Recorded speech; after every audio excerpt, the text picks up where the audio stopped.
If you're a personal trainer and you're thinking to yourself that you'd like to shoot a fitness video, or perhaps you're a content producer and you'd like to shoot a lot of fitness videos to make some money on the side, I want you to sit down and watch the following video with me, because I'm about to take you on a deep dive to the time I spent $50,000 to shoot a fitness video in what I like to call Regan's Rewind of the week. And it starts right now. You know, when I sat down and decided to do this YouTube channel, a lot of different concepts went through my mind as to how I would actually set it up. Do I want it to be educational? Do I want it just to be entertaining, behind the scenes stuff? One thing I can do is talk about a lot of the mistakes I've made. I'm the first one to admit I have probably failed 10 times more than I have succeeded as a producer. So what I've decided to do is that once a week, every Friday is going to be Regan's Rewind Friday. And I'm going to take you on a deep dive to something I did in my past that I learned valuable lessons, both from a point of educating myself as a producer and the financial hit that I took in some cases along with it.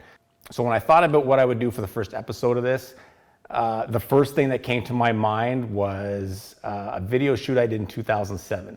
I started my career in about 2004. I was young, and early on I had a lot of success with fitness videos. Produced some small budget videos, $2,500, $3,500, that wound up making money for me for years. At that time, my mindset was, if I could do a video for example, $3,000, and I can make $10,000, $15,000 off of that video, then what if I shoot a video for more?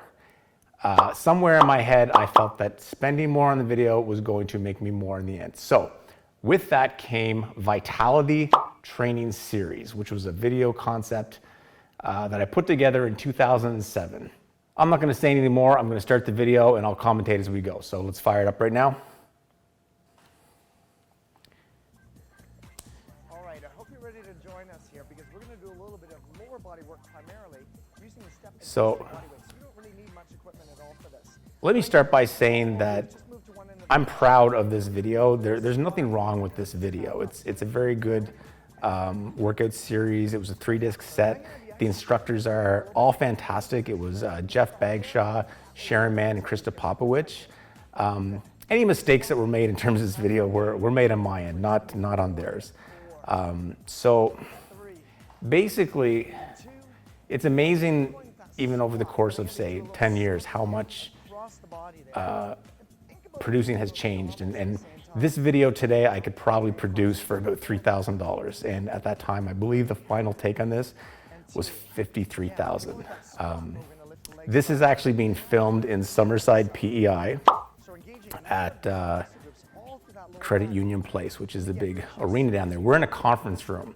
Right out, I couldn't find a studio anywhere that was big enough that would suit what I needed. I think at that time, you see a lot of Beachbody Gaiam stuff that was on, infomercials on TV. So I felt I needed to have a big, fancy set. So the city of Summerside was great, and they actually gave me a large conference room to shoot this in.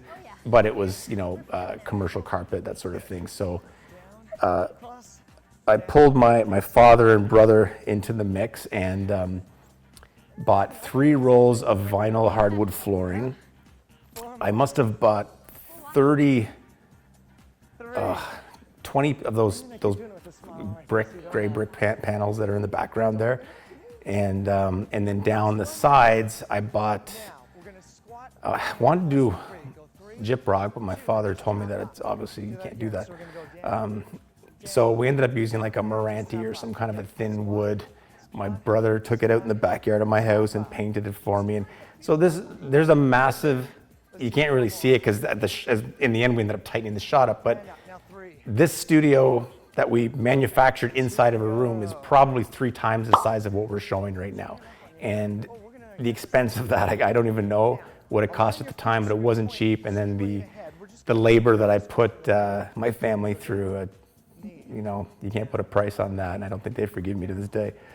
But, then we grabbed some random plants and stuff that we threw in the back there. But so right off the bat, we spent too much on the set. you know, being that it's in Summerside, you know, if I were to do that today, I would find a studio, I would shoot it outside, I would have shot it in the room as it is. I don't think it matters. The content was much more important, but is what it is. The video itself was supposed to be one of the first videos that had an interactive menu. So you could actually go onto this video and you could build a workout. Yeah, there's the Moranti. You can build the workout based on what you felt like doing that day, how much time you had.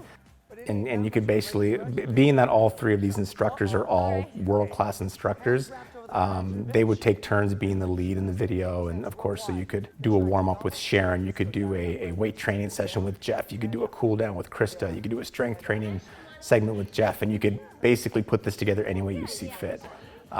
So again, I stand by the concept. I thought it was pretty cool, but big area that I lost expense with this was shooting it in Prince Edward Island. I flew in all three talents. So I mean, 3 flights from BC to Prince Edward Island, which is pretty much the other side of Canada. Hotel for 3 people. I think they all had their own rooms. Meals, pretty pricey. It probably would have been cheaper for me to go to them. I also flew in a videographer that I worked with in Ontario, because I really didn't know anybody down in PEI that I could trust at that time. There is a third videographer that's there that I did find in Charlottetown who was really good, and Darren Folks Productions in Charlottetown. Little shout out, Darren. So yeah, so I brought these guys in. Now, I should mention too that this was a 3-camera shoot. You're only gonna see 2 shots because the third camera was an absolute waste. I ran the third camera. I had my guy from Ontario running the master camera. I had the guy from Charlottetown running on a track, which is off to the left here. I was up a ladder trying to shoot down, trying to be creative, and it was crap. And there's a couple segments where it may pop in, but very, very little. So this could have all been done with 2 cameras instead of 3 as well, which again would have saved me probably a couple $1,000s. Again, if I were doing this today, I don't think I would have brought in all 3 of these instructors. Reason being is that you're paying a premium for this particular segment. This is just one segment of probably 50, and you're paying a premium for 3 people when 2 of them are in the background. The other thing with that too is that I think these instructors themselves would admit that they're all alphas when it comes to leading. And sometimes when you're used to leading a workout and then you get put in the background, it's not as comfortable for them. But you know, when you consider the fact that I could have perhaps flown to one of these people, got a couple local backup people, paid them much less, because this was shot over 3 days, and the talent was paid. I'm not going to say the exact numbers, but they were paid well. Yeah, so I mean, huge expense considering that, you know, in the end, like they're 2 of them are playing backup 2/3 of the time. So yeah, so between flights, accommodations, all that, you can probably tack another 15,000 onto the bill. Add to that the other videographer, who I think probably he flew from Toronto, and I believe he also got paid the same amount daily or pretty close. So yeah, you're looking at about $15,000 there. So at this point, between the set and talent and accommodations and travel, and probably sitting at about $20,000. Now, the next big mistake that I made on this was music. Nowadays, it's amazing, you know, the copyright-free music you can get just on YouTube, just by looking up royalty-free stuff. And you know, add to that, there's audio blocks, there's God, I can think of some of them, but there's a ton of music stock places out there you can pay, you know, one membership. You can go buy songs for $50 a piece, $70 a piece, like pretty good songs. At this time, I would say probably for 20 to 25 tracks that were very generic tracks, I paid $11,000 US for them, for this video series, and very nice people to deal with, but ridiculous price. I still get them to this day trying to knock me for copyright infringement if I post one of these videos on YouTube, which I think is ridiculous. I think for the amount that I paid them, I should own these songs for the rest of my life, but it's not how it works. So right there, that $11,000 today would have been zero, because I would have used either my Audio Blocks account, or I would have used, just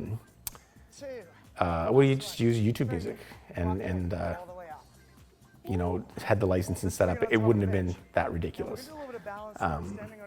But yeah, at that time, 11,000. So now we're up around 31,000. The next thing I did is I overestimated how quickly the videos were going to move, and we thought we had a situation set up where we were going on the shopping channel, and through a miscommunication with somebody at the shopping channel, we were told to buy 3,500 DVDs, and seeing that it's a 3-disc set, you're looking at like 3,500 times 3, so 10,500 DVDs, and then you had to get the premium, like the case that would hold the 3 DVDs. So I think 3,500 times, if I'm not mistaken, we probably paid about $3.50 a unit to get them manufactured and shrink wrapped and all of that. And as it turns out, they wanted a couple hundred DVDs for the shopping channels. So we had this massive amount of stock that we didn't know what we were going to do with. Must have been at least, I can't remember the exact numbers, but I think it was at least 15,000 was the bill on that. So again, now we're bumped up to about 4,500. You throw in your incidentals, your miscellaneous things, and we walked out of there. I know that when it was all said and done, it was like 53,000 and change. And one other huge mistake that I made with this video was I sourced out the editing. This wasn't something that cost me financially, but it definitely caused me some stress. There were a lot of issues with the audio when the videos came back to me from this gentleman. There was also issues with cameras being tilted and all that, and something I could have done without. Yeah, so that's how to blow 50 grand in 3 days on a fitness DVD and really never see the light of day. And to put it in perspective, I have shot videos in my garage that have made more money than this DVD has. So I think if there's a moral in this story, it is work within the budget you've got. I borrowed money for this. I maxed out credit cards for this. I got other people involved with it, all the while thinking that it was going to be this big explosion. Be realistic with your goals on this stuff. This, to me, I affectionately have always referred to as the water world of fitness DVDs. But if I could go back in time, I never would have done it that way. And even today, where I stand now, having the ability to spend more money on these workouts, I still wouldn't do it. I'm no guru when it comes to this stuff. I'm good at it, and I've gotten good at it by making countless mistakes. I hope to bring one of these to you once a week. I'm sure I've got enough screw-ups that I could do this for the next year, once a week at least. So that's all for now. Have a great weekend, everyone, and we'll talk to you soon. Peace out.